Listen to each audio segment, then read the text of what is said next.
Buenos días. Ante todo quiero agradecer a la Autoridad de Impugnaciones Tributarias de Bolivia, de la República Plurinacional de Bolivia, por la invitación que me ha conferido para charlar y conocerlos e intercambiar opiniones en materia tributaria con ustedes. Bien, el tema que hoy nos convoca a estas reuniones es el de precios de transferencia. Vamos a hacer un raconto de la evolución para reseñar la evolución legislativa que esta materia ha tenido en nuestro país y cabe destacar que normas sobre precios fundamentalmente referidos a importación y exportación de bienes datan del año 1943 y la legislación en esta materia de precios referidos a transacciones internacionales tiene una larga data en Argentina y en 1998 el Congreso de la Nación aprobó una reforma legislativa por la cual se incorporaron disposiciones sobre precios de transferencia, más o menos siguiendo las guías o las directivas de la OECD, a la ley del impuesto a la ganancia, que es nuestro impuesto a la renta. Por eso, conceptualmente, disculpen porque es algo incorporado subliminalmente. Cuando digo impuesto a la ganancia, piensen que me estoy refiriendo al impuesto a la renta. Los precios, o esta materia de precios de transferencia, conforma una de las variables, uno de los instrumentos por los cuales los grupos o las empresas multinacionales desarrollan una arquitectura financiera impositiva tendiente a maximizar sus utilidades de forma de concentrar cargos a los resultados referidos a la carga impositiva o referidos a impuestos con más magnitud o con una magnitud más significativa en países con menor nivel de tributación. Esta manipulación obviamente provocó la reacción de los estados, que obviamente es tarea fundamental de cada estado preservar sus genuinos recursos fiscales y abordar este tipo de maniobras elusivas. Todos sabemos que las empresas recurren a la planificación fiscal internacional tratando de maximizar su rentabilidad y recurren a varios instrumentos. Uno de ellos es el referido a los precios de transferencia, como vamos a desarrollar acá, en el marco más o menos referencial de las guías que elaboró la OECD, que incluso en el 2010 introdujo algunas modificaciones a esas guías.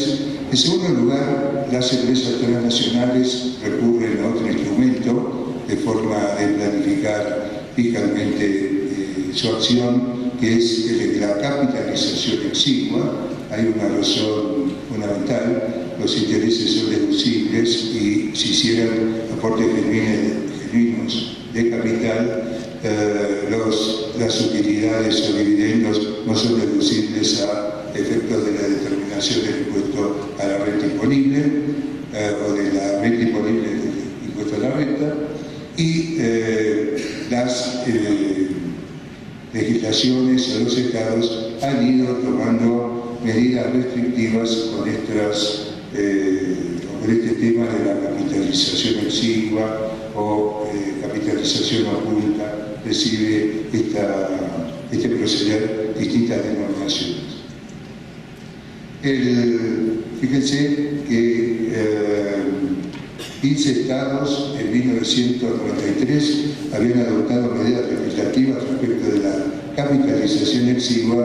Hoy son aproximadamente 95 los que han incorporado a sus legislaciones medidas correctivas a esta actitud o este proceder de los grupos multinacionales. En tercer lugar, otra de los instrumentos y herramientas que hacen a la planificación fiscal internacional se da o a través del abuso de los tratados. Yo me pregunto, estamos en 1915, se calcula que hacia 2015, se calcula que hacia el 2040 va a haber 5.000, los retrotrajes del tiempo, ¿no? Va a haber unos 4.000, 5.000 tratados suscritos entre los países para evitar la doble imposición internacional. Imagínense a las administraciones fiscales adentrándose en esta telaraña jurídica de normas que a veces, a medida que aumenten las armas para hacer la planificación fiscal internacional, les estamos dando la oportunidad a estos grupos multinacionales de aprovecharlo. Siempre en un tratado de doble imposición lo que hay que tener presente es que es una resignación de poder tributario y soberanía tributaria por parte de los estados signatarios. Y siempre queda algo sujeto a la resolución de común acuerdo, porque casi todos los estados, Argentina solo siguió el modelo del tratado de Pacto Andino, de los convenios suscritos con Chile, hoy denunciado, y con Bolivia. Y la cuarta arma es el treaty shopping, es decir, el mercadeo de los tratados, de forma de extremar el uso utilitario de las normas contenidas en los mismos. Siempre piensen también que los tratados de doble imposición, para evitar la doble imposición, no son tan dinámicos, porque ahora en esta materia de precios de transferencia, que empezó el tema en 1972 en Estados Unidos con las compañías maquiladoras en México, es decir, las compañías estadounidenses mandaban productos semi-elaborados o comprados pequeña elaboración, y el valor agregado se hacía en la República de México, traspasada la frontera de Río Grande, y piensen que en esa época, en 1972, el sistema fiscal de México, el impuesto a la renta arrojaba nada más que un punto del PBI, hoy están en 6-7 puntos del PBI. Entonces, Estados Unidos empezó con insertar esta temática de los precios de transferencia dentro, y lo siguieron muchos países, y también la OECD. Fíjense que en un fallo, o sea, siempre estamos lo que en economía llamamos en una solución de segundo medio. O sea, nunca vamos a llegar a una optimización de reparto de las fuentes tributarias entre todos los países que intervienen en una negociación o en transacciones internacionales. Esta materia de los precios de transferencia que demandan una acción muy minuciosa, fiscalizadora de los entes fiscales, ha sufrido evolución porque la inspección o la verificación fiscal crea quizá conflictos entre los contribuyentes y el fisco, y que deben resolverse judicialmente. Entonces, actualmente hay alguna modalidad de acuerdos anticipados de precios que suscriben bilateralmente, unilateralmente o multilateralmente los contribuyentes con las administraciones fiscales. Últimamente, ya vamos a volver sobre el tema, pero les quería reseñar la evolución, lo que era un proceder tributario, o lo que se gestó o se originó como una legislación destinada a tomar medidas correctivas con esa transmigración de materia imponible hecha por las empresas americanas. Hoy casi todos los países han adoptado normas al respecto y a fin de dar un cierto marco de seguridad jurídica surge este modelo de acuerdos anticipados de precios. Fíjense que en una acción fiscalizadora del fisco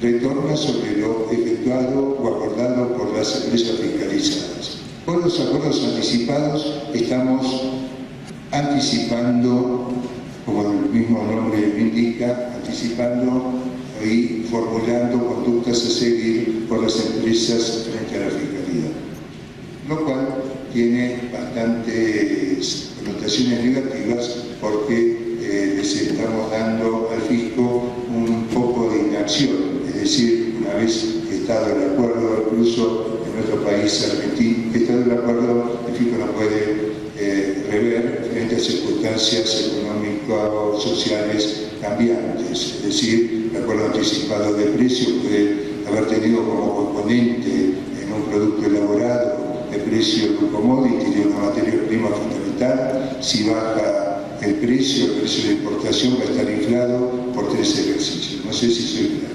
Es decir, es como arrojar la acción de los fiscos, es decir, proyectar hacia el futuro la determinación de la materia imponible en el impuesto a la renta.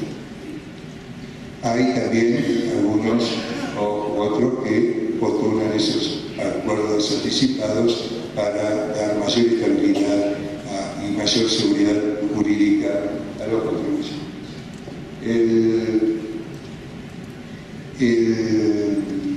Esto es más o menos el panorama mundial.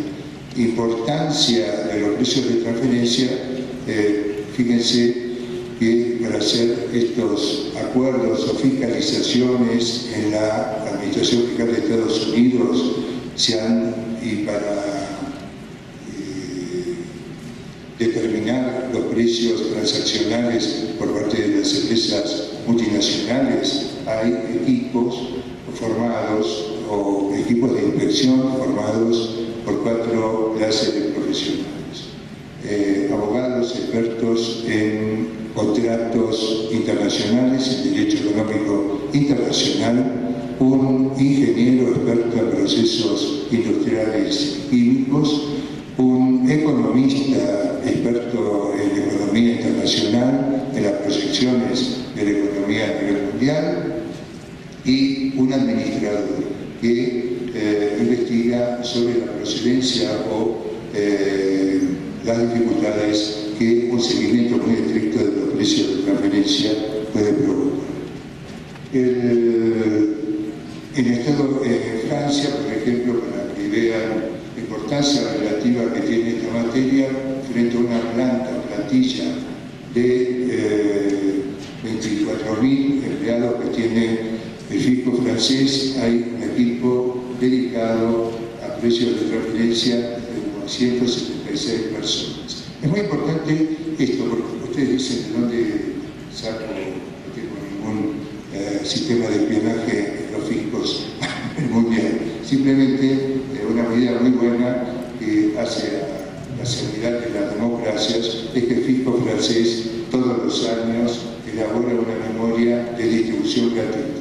Les aclaro que la memoria tiene unas 200 páginas. Entonces, señala la evolución, los casos litigiosos que se han suscitado entre el fisco y los contribuyentes, el nivel de recaudación, la tipología de los impuestos que arrojan esa recaudación y una información muy útil con datos macroeconómicos.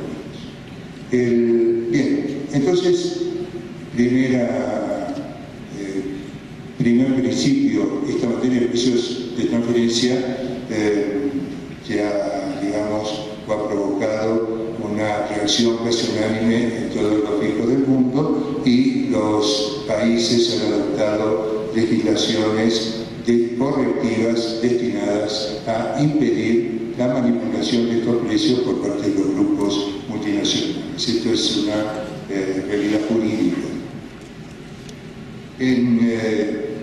Voy a referirme entonces el tema que los precios de transferencia en un mundo con esto de la globalización, que ahora es la palabrita más utilizada, ¿no? Todos nos globalizamos.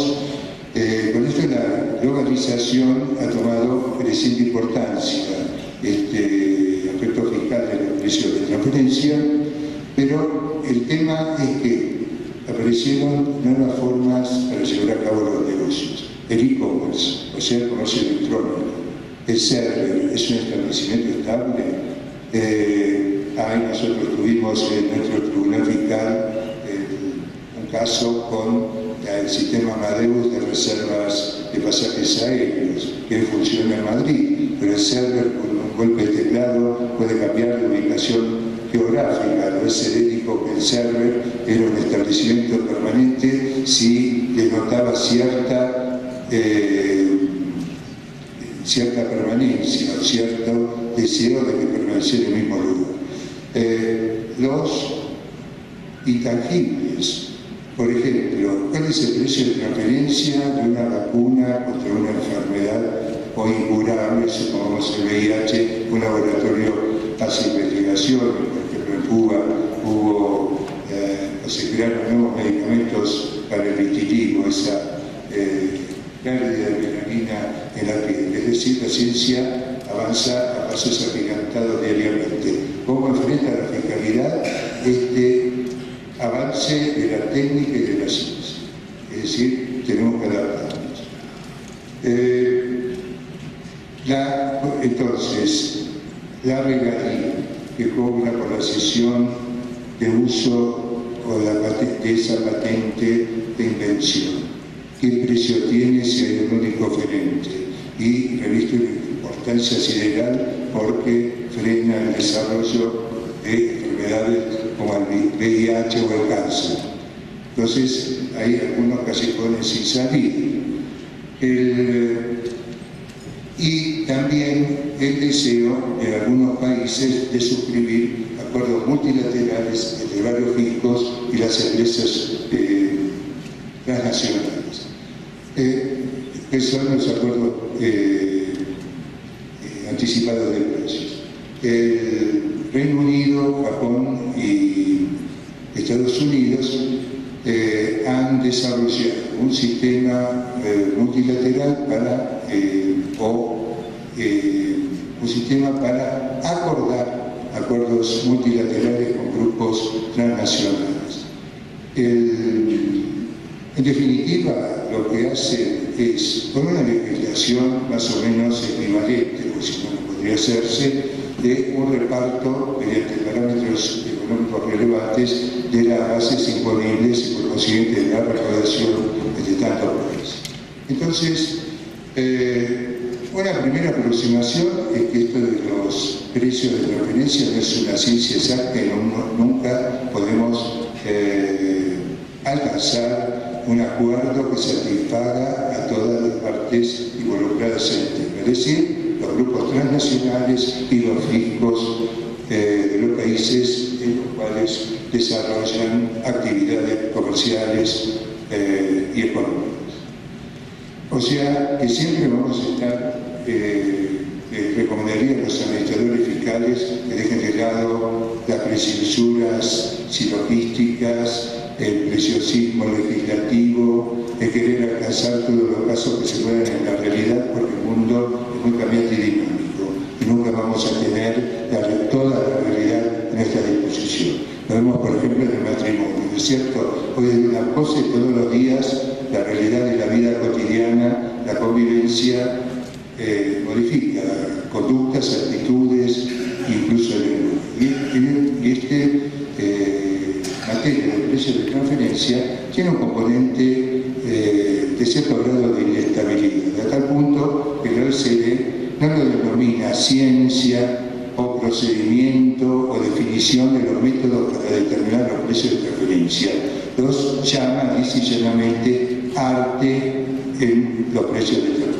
es fíjense, en el arte, la pintura, tenemos figuras, pintura figurativa, no figurativa, abstracta, revista, naturalista. Esto es lo mismo, por eso los fiscos tienen que tener prudencia en la aplicación de las normas legales y los legisladores que tienen que dar a las normas legales la suficiente elasticidad que permitan incluir en esta materia la mayor cantidad de casos posibles y llegar a soluciones satisfactorias, tanto para la economía fiscal de los países como para las economías del sector privado, de las empresas privadas. Bueno, les voy a contar un poco cómo se suscitó esta materia de precios de transferencia en nuestro país.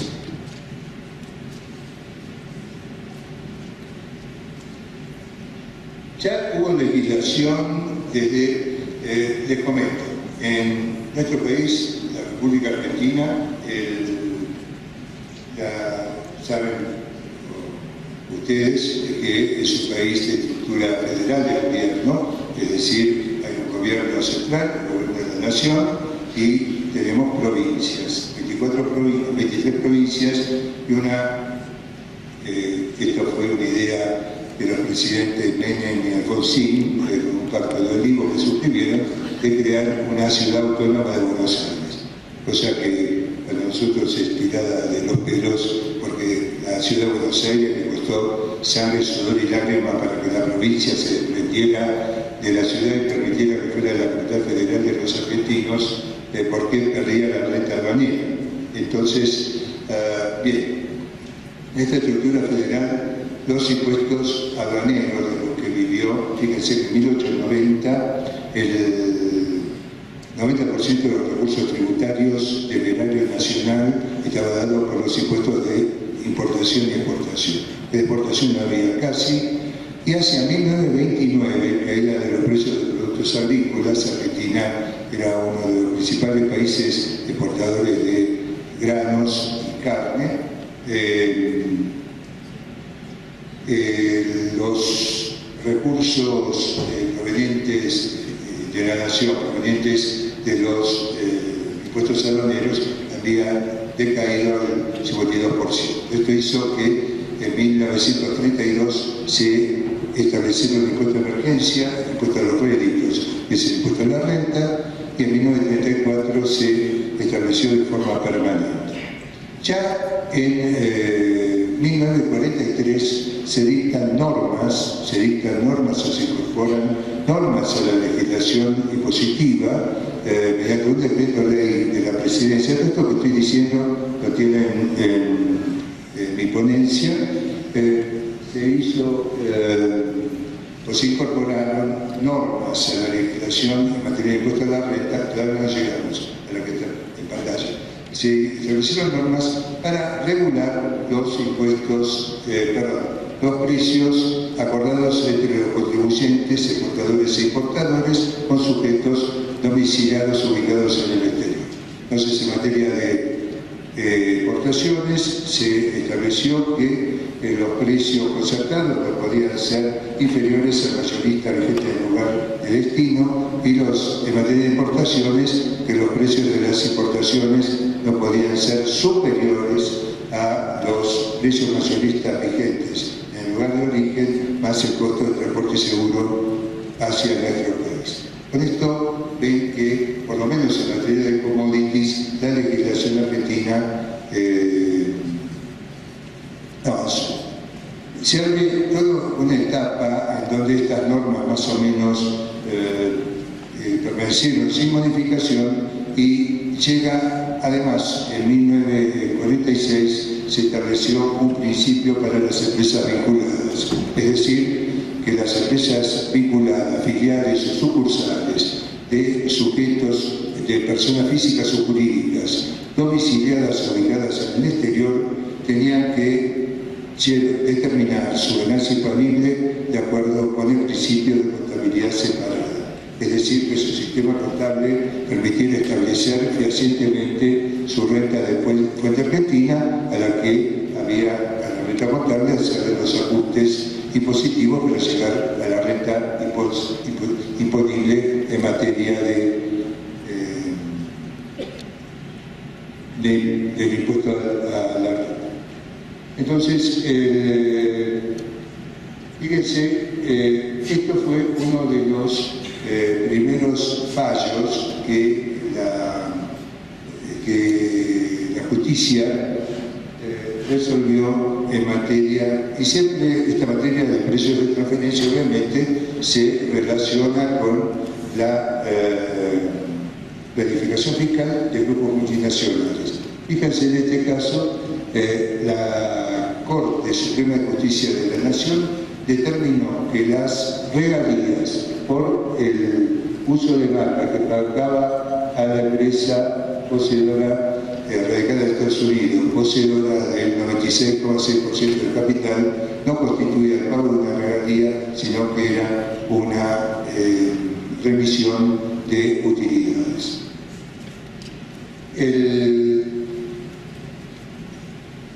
Vamos a avanzar hacia un periodo en que entre 1973 y 1976 cambió radicalmente la legislación argentina en materia de, no la legislación, sino la jurisprudencia, en materia coatinente a precios de transferencia. ¿En qué sentido? Que la Corte Suprema de Justicia de la Nación aplicó una teoría del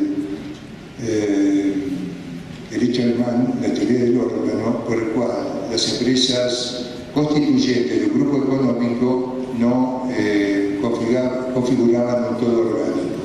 Es decir, no había diversidad de partes e intereses contrapuestos como para llegar a un acuerdo contractual, no sé si soy claro, un acuerdo contractual como hubiera sido concluido entre partes independientes. Es decir, que aplicó la teoría del órgano y también aplicó la teoría de desgarramiento del dedo, o sea, desgarramiento de la entidad jurídica o del ropaje jurídico que las empresas multinacionales daban a sus transacciones recíprocas. Con esto, todas las transacciones entre empresas vinculadas, controlantes del exterior y sucursales o filiales argentinas se regulaban por los principios del aporte y la utilidad, no siendo deducibles los cargos por regalías, por uso de marcas o de patentes,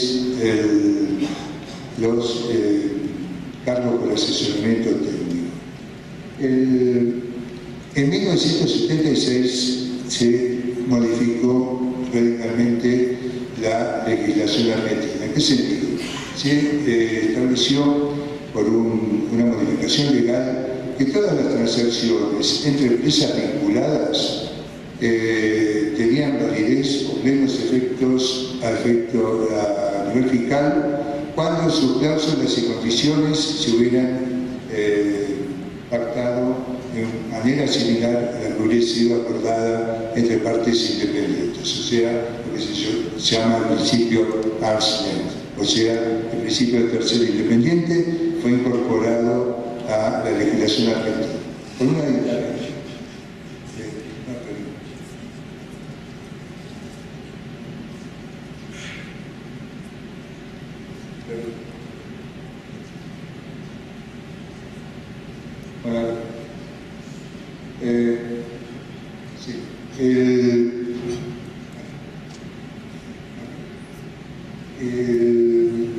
O sea, se estableció el principio del tercero independiente con una o con dos salvaguardias. En materia de préstamos tenía que intervenir el Banco Central de la República Argentina para estipular o para analizar las condiciones pactadas, el monto del préstamo, la tasa de interés aplicable. Y en materia de transferencia de tecnología debía aplicarse lo regulado por las leyes, la ley de transferencia de tecnología y era la autoridad que asesoraba, que dictaminaba sobre el contenido del contrato de cesión de tecnología, Instituto Nacional de Tecnología Industrial.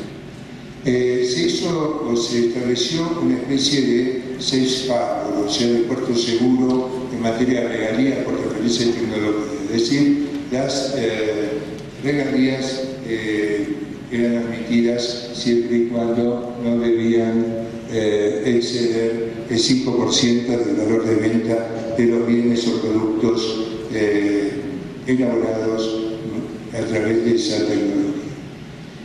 Así llegamos más o menos en materia, o sea, resumiendo, siempre precios determinados por importaciones y exportaciones, con la regulación que ya reseñé, que proviene allá lejos desde 1943, en materia de transferencia de tecnología y préstamos. Se hicieron normas un poco, o se dictaron normas más restrictivas y se estableció el principio de tercera independencia.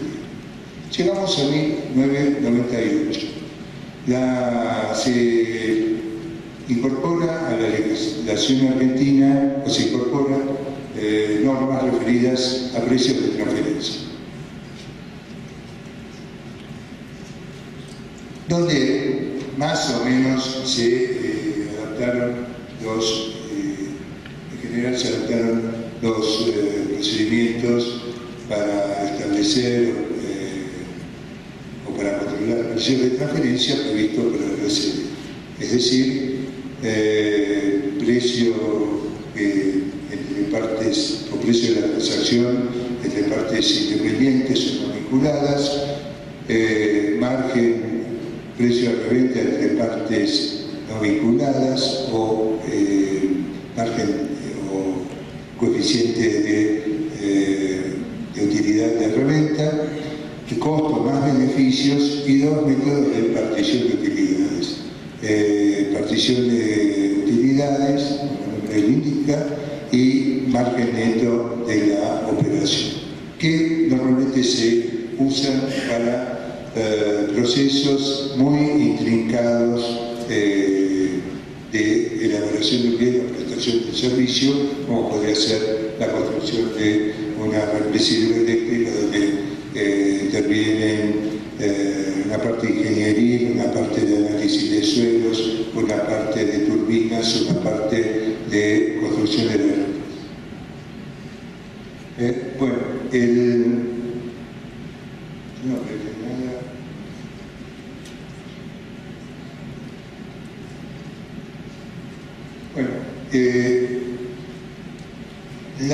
el decreto reglamentario en materia de precios de transferencia adoptó también las normas contenidas en las guías sobre precios de transferencia de la OECD para depurar, es decir, un precio comparable tenemos que depurarlo de componentes intrínsecos. Por ejemplo, si hay un costo de mantenimiento postventa en materia o en materia de transferencia de un bien tangible, si hay una financiación encubierta, como pretendió Formotors en otro caso de la Corte Suprema de Justicia de nuestro país.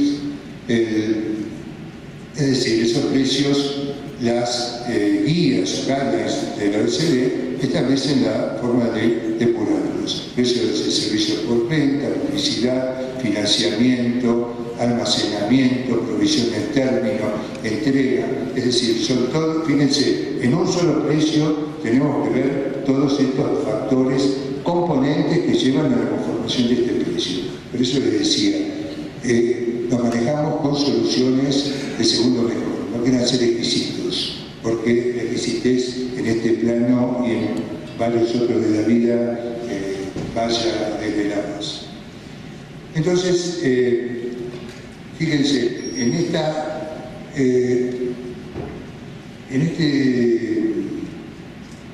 fallo, la Corte Suprema estableció lo siguiente: Lusignan, sociedad anónima, importaba goma y látex del Estado de Israel y continuó, había concertado un precio por esa importación y siguió ante una caída espectacular en los precios de estos insumos, siguió pagando los precios anteriormente concertados que superaban a los normales de plaza. Y la Corte dijo que el ajuste fiscal que intentó corregir esos precios de importación de goma y látex para ajustarlos a los normales de mercado, dijo que, o señaló, o estableció que no había vinculación económica, que esos precios habían sido acordados o eran fruto de un contrato entre partes independientes, toda vez que el fisco no acreditó que la exportadora israelí participara accionariamente en capital de Lusignan Sociedad.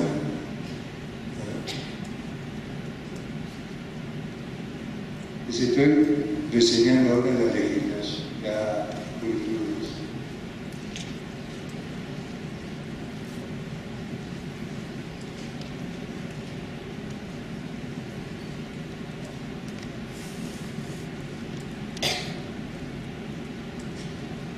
Bueno, en el año, para terminar con la reseña legislativa, me parece que me ordenaron un poco mal los en Buenos Aires, no siguió el orden lógico. En el año 2003 se añadió respecto de commodity, vuelvo a repetir, en 1940 Argentina entró en una etapa de industrialización acelerada. En materia, en el año 2003, el léxico tributario utilizado en nuestro país se lo llama sexto método. Se estableció un sistema para evitar maniobras elusivas en materia de transacciones sobre hidrocarburos, oleaginosos y producción agraria, es decir, bienes primarios. Luego, cuando se embarcan, ya había algún antecedente de los tribunales, sobre todo el Tribunal Fiscal. Cuando se embarca un bien, hoy exportamos desde Buenos Aires, completamos una carga con destino a un país europeo, una carga de trigo. Fíjense que las transacciones se van multiplicando a lo largo de toda la travesía. Es decir, todos los días hay operadores internacionales que negocian esa carga, van cambiando los precios y cuando llega al puerto de destino, el que compró originariamente esa carga fue sustituido por otro que lo compró durante el transporte. Entonces, en esto se especializan intermediarios localizados en paraísos fiscales y manipulan los precios, es decir, en los paraísos fiscales nadie lleva registro, no hay contralor ni del fisco ni de un ente controlador o que vigile la formación de sociedades. Entonces aparecen las holding companies, es decir, las compañías productoras que canalizan a través de toda la permisividad de los paraísos fiscales rentas atinentes a países que no son paraísos fiscales. Entonces, ¿qué se estableció en esta materia de exportación de commodities? Que cuando la operación, es decir, para que no fuera integrada o la operación se considerara transparente, tenía que destinarse a un intermediario internacional identificado que se radicara en cualquier país cumpliendo sus normas constitutivas societarias, presentando balances, confeccionando balances de acuerdo con una legislación de fondo de ordenamiento.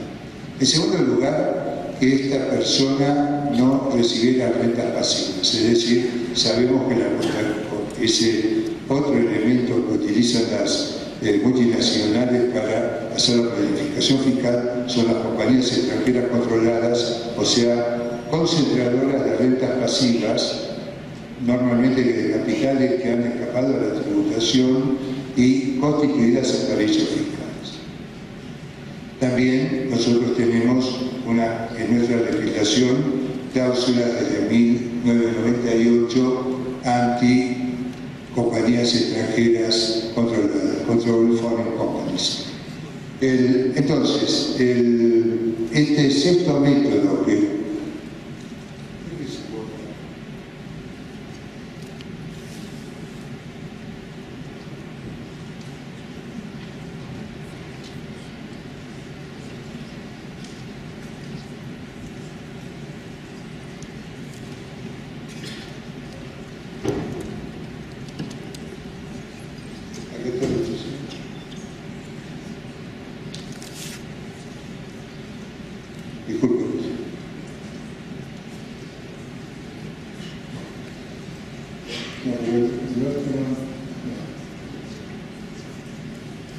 Entonces, en materia de precios de commodities, cuando se van a validar, si se mandan a un intermediario identificado que no lleva a cabo más de 30 operaciones con compañías dentro de un conjunto económico, que no reciba renta pasiva, sino de actividades comerciales, industriales, otras actividades económicas, que no tengan relación con otros componentes del grupo económico, o que no intermedie exclusivamente con operaciones de importación y exportación entre Argentina y importadores y exportadores del exterior, y que acredite presencia efectiva económica en el país de radicación.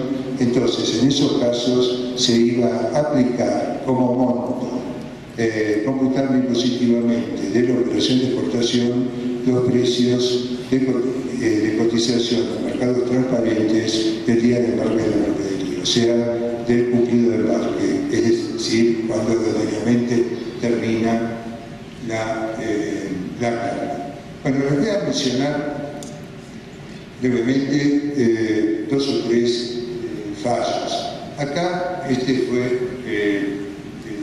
fuimos el vocal instructor en este fallo, Erickson. Se trató de lo siguiente, y fuimos realmente, cuando uno cita como vocal o elabora una sentencia y cita jurisprudencia extranjera, o cita autores del exterior, o cita la OECD, Argentina no es miembro de la OECD, o cita nada más como marco referencial, o puede citar a un autor de nota, o como puede citar a cualquier organismo, entidad o persona que se haya letrado en análisis de una cuestión. Es decir, no es por un deseo de exhibicionismo del conocimiento ni nada por el estilo. Bueno, citamos estas compañías. ¿Qué pasaba? Ericsson de Suecia, controlante de Ericsson Argentina, le había hecho un préstamo.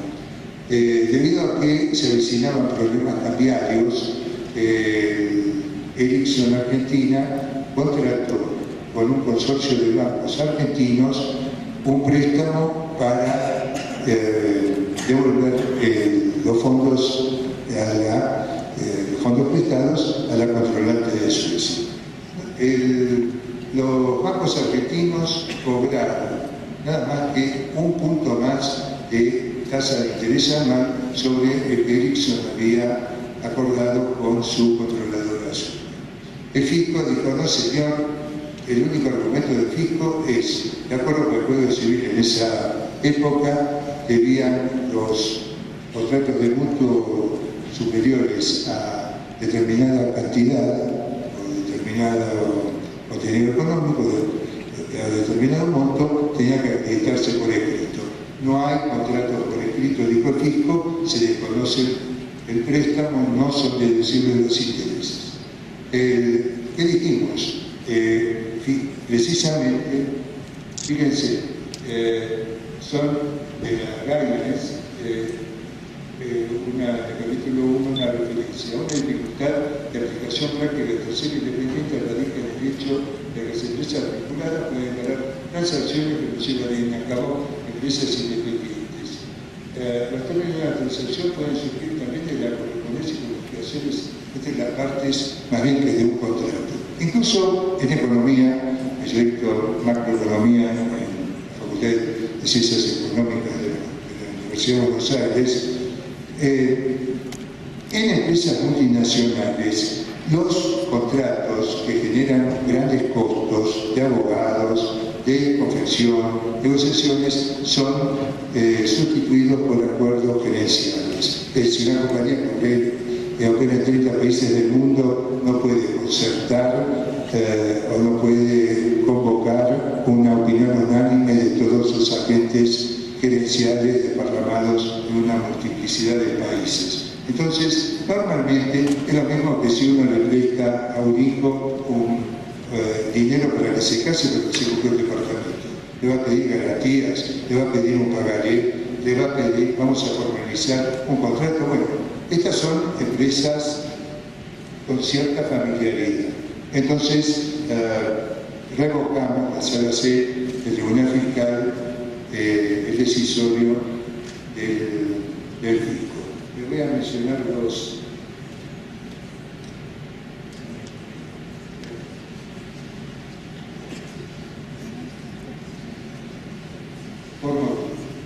En este caso, Formotos Argentina, controlada en un 99% de tenencia de capital por Formotos de Estados Unidos, en una importación de partes, dijo no, el sobreprecio es un interés implícito por el diferimiento del pago en el tiempo.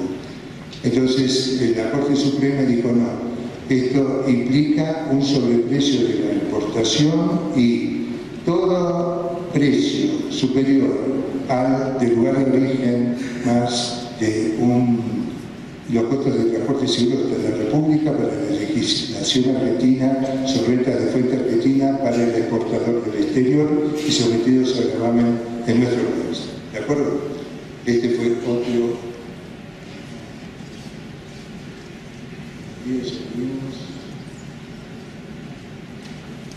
Bueno, esperen que se los. Hubo otro fallo,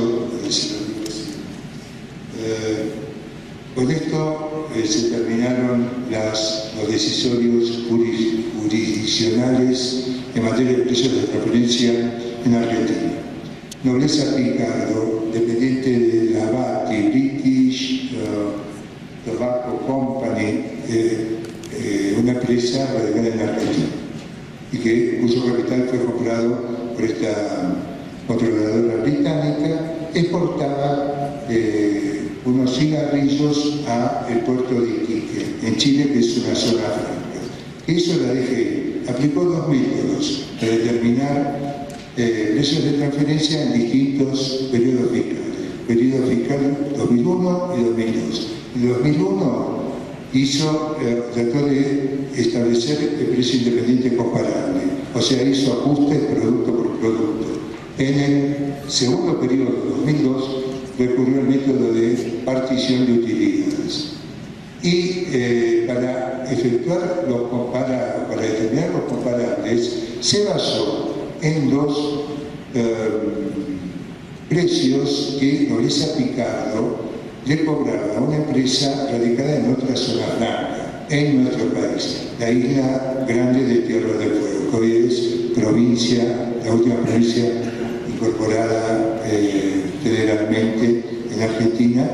Entonces, el tribunal o la Corte Suprema dijo no puede aplicar dos métodos, y en segundo lugar, con el segundo método, tomando el precio de venta, el coeficiente de utilidad por margen neto de la transacción en Nobleza Picardo era el doble de lo que obtenían compañías similares en negocios idénticos. Y otro de los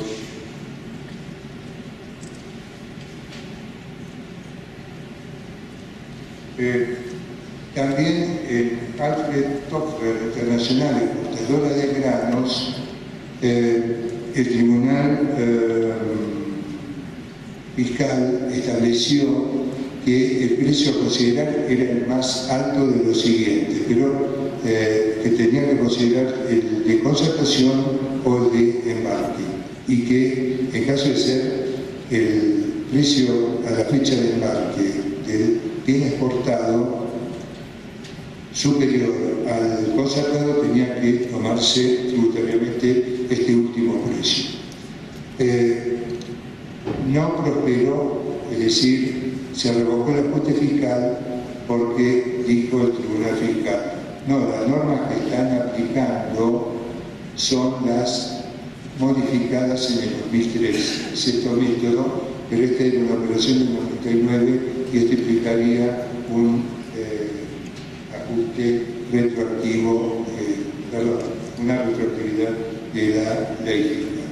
Bueno, dos minutos.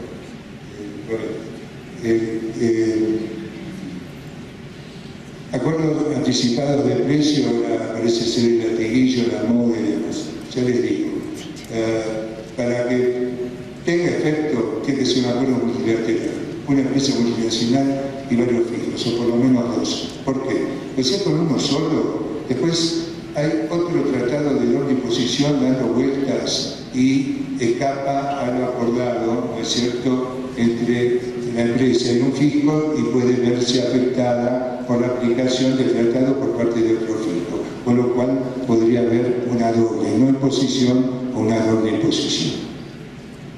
En segundo lugar, que son muy laboriosos. En tercer lugar, muy laboriosas de concluir. Y en tercer lugar, que ata un poco, arroja el proceder de las administraciones fiscales para el futuro. Incluso tengo algunas dudas desde el punto de vista constitucional de su utilidad, pues se está transando sobre materia fiscal, una cuestión que es la sangre viviente de los estados. Además, estos acuerdos anticipados, fíjense, en Estados Unidos se pueden hacer durante 3 años, ahí se hacen públicos, y si el contribuyente opta porque no se haga público, no puede hacer por 10 años siguientes acuerdos anticipados del precio. Una de las propuestas que traigo a este Congreso es que no tenemos que declamar que somos hermanos latinoamericanos, tenemos que ir a los hechos concretos. Intercambio de información entre los fiscos, que hace una filial de una multinacional en materia de precios y contratos y préstamos respecto de otra filial de la misma multinacional en la República Argentina o en Brasil, y sobre todo acciones fiscales conjuntas, armonización no solo de la legislación fiscal, sino de la administración fiscal, que vaya un cuerpo de inspectores de varias administraciones fiscales involucradas en el tema para fiscalizar a esta empresa con ramificaciones económicas en varios países. Y otra cosa, que lo leí en un artículo de un funcionario español con bastante fama. Este funcionario dice que los tratados de doble imposición tienen precedencia sobre el derecho interno. No sé, en Bolivia, en Argentina, los tratados de doble imposición tienen una jerarquía igual a cualquier otra ley dictada por el Congreso. Estamos en un monismo atenuado. La reforma constitucional del 94 incorporó al texto constitucional tratados de derechos humanos, pero no tienen más validez, que por otra parte están comprendidos en el artículo 14 de nuestra Constitución Nacional, y en un artículo muy inteligente incorporado por los constituyentes de 1853, que dice: la declaración de derechos contenidos en esta Constitución no obsta al reconocimiento de otros derechos no expresamente reconocidos, pero que surjan del principio de respeto a la persona y de soberanía del pueblo. O sea que en nuestro ordenamiento constitucional tenemos jurisdiccionalmente un amplísimo margen para determinar cuando hay un abuso de autoridad. O sea, que los tratados para evitar la doble imposición tienen una jerarquía igual, por lo menos, nuestro ordenamiento constitucional. Por eso esto, digamos, existe, todo esto en términos de precio de transferencia, una lectura muy fina y un accionar muy ajustado, muy preciso y muy con ánimo de investigador. ¿De acuerdo? Bueno, les agradezco muchísimo la atención dispensada, un gusto estar entre ustedes y agradezco a las autoridades fiscales nuevamente, las autoridades fiscales bolivianas, la deferencia de invitarme a exponer aquí. Gracias.